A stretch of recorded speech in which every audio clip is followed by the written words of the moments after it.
Olá, boa noite. No Doc Investigação de hoje, você vai acompanhar a história de um crime que dividiu o Brasil. O ano era 2004. Um empresário milionário e a mulher são mortos a tiros em uma mansão em São Paulo. Desde o início, o único suspeito da polícia é Gil Rugai, um jovem universitário, excêntrico, filho e herdeiro de uma das vítimas. Depois de 20 anos de silêncio, agora ele vai contar o que aconteceu naquela noite. Um crime marcado pela frieza e por uma investigação que deixou muitas dúvidas.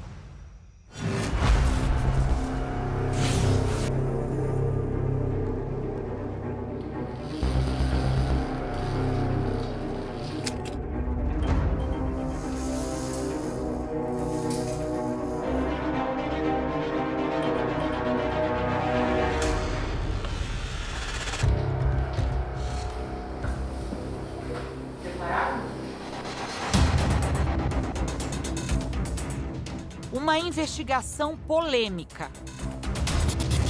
O que aconteceu, pelo menos? Eu nunca vi uma coisa dessas. Pessoas davam um depoimento, aí depois de serem ameaçadas, tudo é retificado. E um julgamento que ainda divide opiniões. Quem disse que eu não me sinto injustiçado? Quem disse que eu não fico indignado?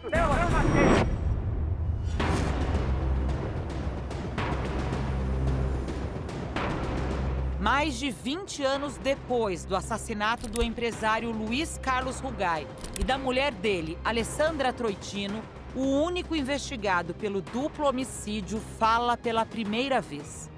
A exigência dele, não mostrar o rosto. Quem te avisou da morte do seu pai e onde você estava?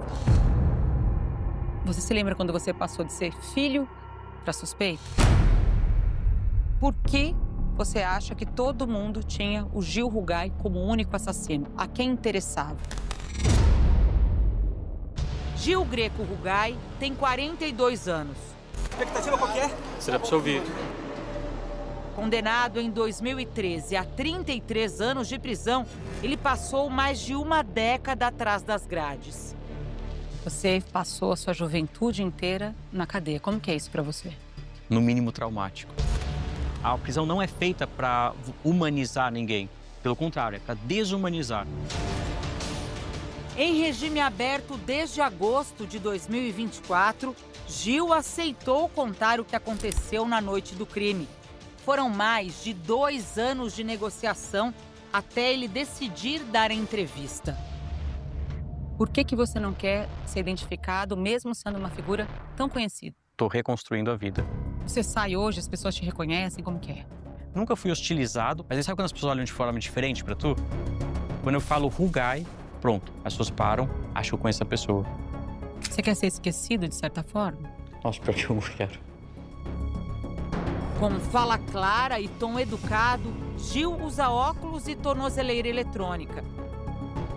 A calça jeans e a camisa xadrez despojada contrastam com o jeito que ele costumava se vestir quando tinha 20 anos, na época do crime. O papai, gostava de usar roupas informais, eu queria ser mais formal. Se ele gostava de usar gírias e tudo mais, eu queria ter um português mais polido. Hoje eu vejo o quanto eu era inseguro. Vou retrazer o caso da mansão do Pacaembu, porque nós temos novas informações. Por volta de 10 horas da noite de domingo, 2 pessoas se aproximam deste portão. A primeira a morrer teria sido Alessandra. Tudo indica que o empresário Luiz Carlos Rugai foi rendido e obrigado a se deitar no chão antes de ser executado com 4 tiros. Luiz Carlos e Alessandra foram mortos a tiros dentro de casa. Sem marcas de arrombamento ou roubo, as suspeitas logo recaíram sobre Gil, que morava com o pai e a madrasta desde os 13 anos. Como foi para você quando você se viu no meio de um crime, acusado de matar o seu pai e a sua madrasta? Imagina o inferno multiplicado pelo infinito. É perder a pessoa, talvez as que eu mais amo, ao mesmo tempo ser acusado disso, que é pior ainda. Por que você não passou aquela noite do crime na casa do seu pai? O crime na mansão do Pacaembu ganhou repercussão nacional. E logo a opinião pública construiu a imagem de um jovem frio, de hábitos religiosos rígidos e aparência sempre formal. É muito interessante você falar, não, foi o filho. Uma investigação inteira, querendo provar alguma coisa, aquilo vai ser provado, não tem como combater. Você acha que a polícia errou? Um crime que ainda hoje levanta dúvidas. Afinal, o que realmente aconteceu naquela noite? Ele estava preocupado com alguma coisa, tinha alguma coisa, mas não era comigo. Como é para você viver com o peso da condenação de ter matado o seu próprio pai?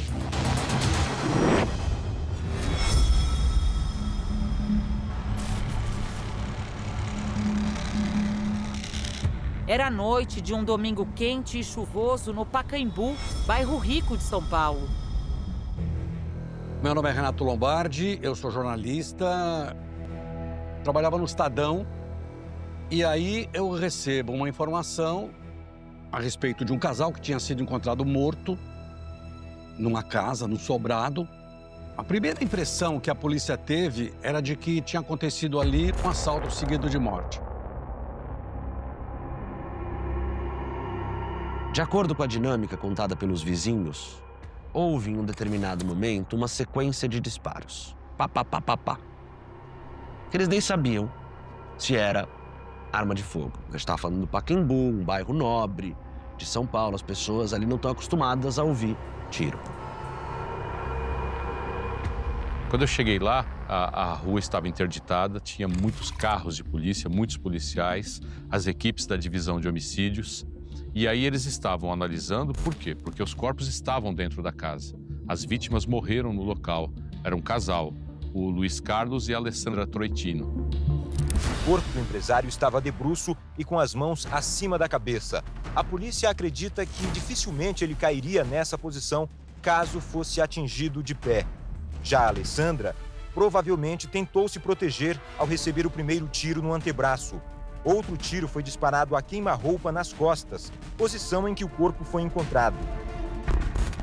Ela estava, inclusive, de baby doll, de shorts para dormir. Eles estavam todos assistindo televisão, a televisão estava ligada no filme, prato de comida ali na mesa. E foi uma execução, né? Foi. Se você pegar o laudo do Luiz, ele teve uma execução. Ou seja, um tiro encostado na nuca dele. Ele estava ajoelhado no chão, então é alguém que estava com muita raiva. Não foi um assalto, não foi nada. É alguém que realmente queria matá-lo. A casa de 3 andares era também uma empresa, a produtora de vídeos do casal. Os policiais procuravam ali marcas, algum sinal de que alguém tivesse pulado ali o portão, o muro, tivesse invadido a casa pela parte da frente da rua. Mas não encontravam nada. Isso começou a levantar uma suspeita de que os assassinos tinham acesso, ou o assassino tinha acesso direto àquela residência. Você entrava na casa, tinha uma pequena copa, depois você tinha um aquário, que era uma sala de vidro onde tinha televisão. Na frente tinha o dormitório do Gil e à direita o dormitório do casal. Então você vê pelos vestígios, pela localização dos estojos, pelas manchas de sangue, pela posição das vítimas, você consegue mais ou menos ter uma ideia do que aconteceu naquele momento. Luiz Carlos estava com 40 anos, Alessandra com 33. Se sabia que era um casal que vivia uma vida corrida por conta do trabalho, mas que era muito unido. Então, não se falava tanto ali de um crime entre o casal. Um teria matado o outro e se suicidado. Chegou a se levantar até no começo a hipótese, mas depois viram que não era possível por causa da quantidade de tiros disparados. Foram 11 tiros. Gil Rugai era o filho mais velho do publicitário e ajudava a administrar a empresa do pai. Todo o dinheiro ali passava por ele. Na semana do crime, os dois tiveram uma briga feia. Um desentendimento por causa das finanças da agência. E é essa informação que vai servir de base para a polícia ao longo de toda a investigação. A polícia já tem uma das versões para o assassinato no casal do Pacaembu. A polícia acredita que havia 2 pessoas na cena do crime. Uma delas era íntima da família. Você se lembra quando você passou de ser filho para suspeito? Foi a minha tia que falou, provavelmente suspeitando de você. Eu me assustei bastante, mas aí logo em seguida já estava indo para a delegacia, conversando com um advogado e outro, e aquela multidão, e aí entrei nesse turbilhão. Durante as investigações, a polícia descobriu que Gil teria sido demitido pelo pai poucos dias antes do crime, depois de uma briga. Por que vocês discutiram? Questões de negócio. Eu era a favor de algumas más decisões na empresa e outras. Nas vésperas do crime, seu pai chegou a te demitir? Não, não foi na véspera, não. Foi acho que uma semana antes, quando ele soube que eu abri a KTM. KTM era outra empresa de comunicação recém-aberta por Gil, em sociedade com um amigo. Por que o Gil Rugai mataria o pai, que era o sócio dele? Ele já não estava mais na sociedade. O pai iria expulsá-lo de casa, iria expulsá-lo da sociedade, e ele estava montando uma empresa igual à do pai, idêntica do pai. Demorei para contar para ele? Demorei. Devia ter contado logo no início, mas eu tinha medo da reação dele, achei que ele ia ficar meio bravo, ficou bravo com isso, mas depois ele concordou. Segundo o que foi dito à polícia, o desentendimento entre Luiz e o filho mais velho aconteceu na produtora e teria sido presenciado por um funcionário. Curiosamente, e é comprovado, Gil Rugai estava, sim, na produtora. O pai de Gil, não. Aquele homem jamais poderia ter testemunhado nenhuma briga. A gente foi jantar juntos, teve uma discussão, mas não uma discussão tanto que se você perguntar pro casal que estava do lado, vão falar não teve discussão nenhuma. Exatamente no horário que essa testemunha dizia que ouviu uma briga e que o pai do Gil teria saído da reunião e falado: ele é perigosíssimo, troquem as chaves, ele não entra mais na empresa.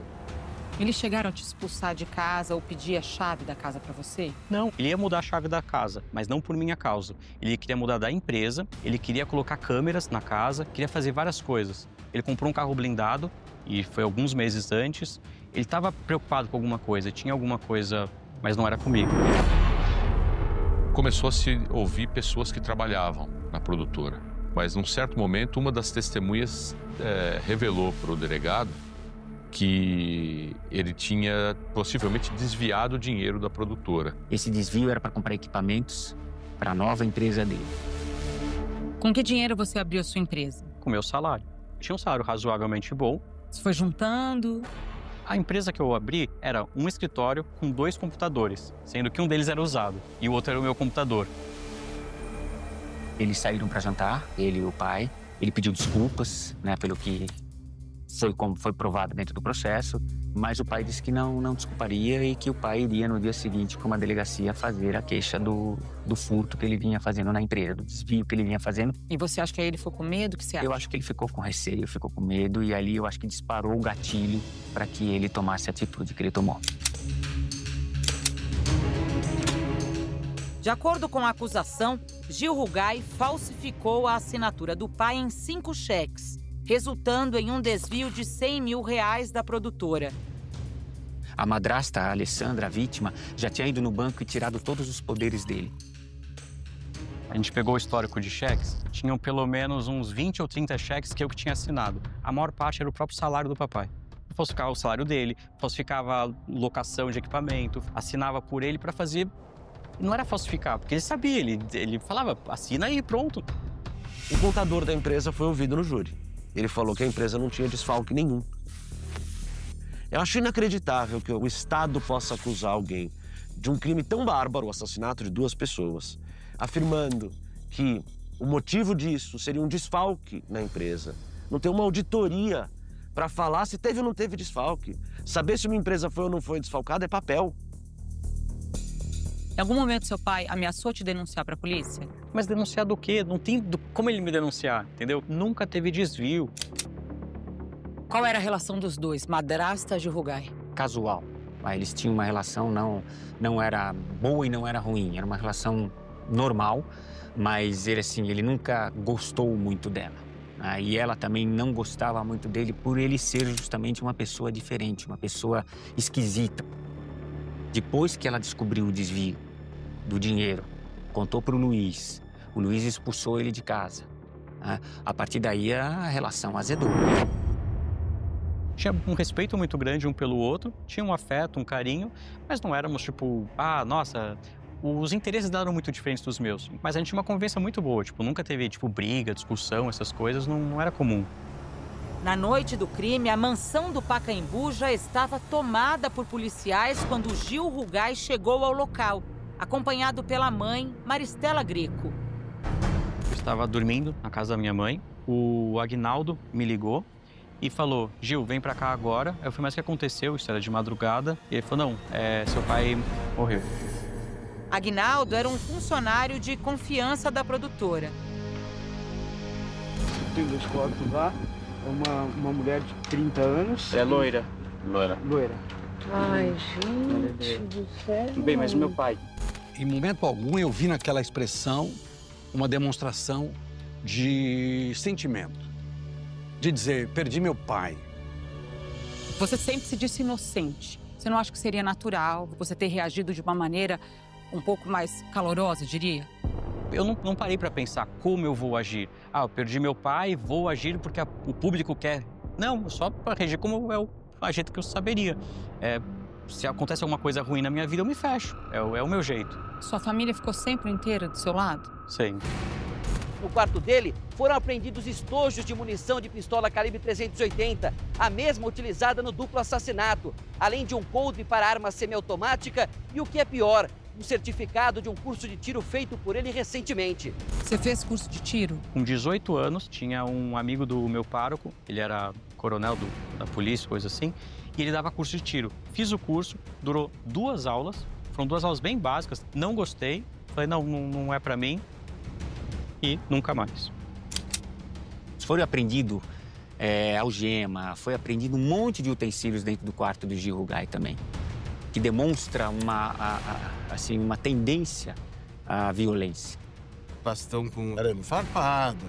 Então que na época ele ligava que como ele trabalhava numa produtora, então aqueles objetos poderiam ser eventualmente utilizados em alguma produção na empresa. Eu sempre fui organizado, então era uma caixa com uma etiqueta bem grande. Trabalho de história do Colégio São Bento, ano tal.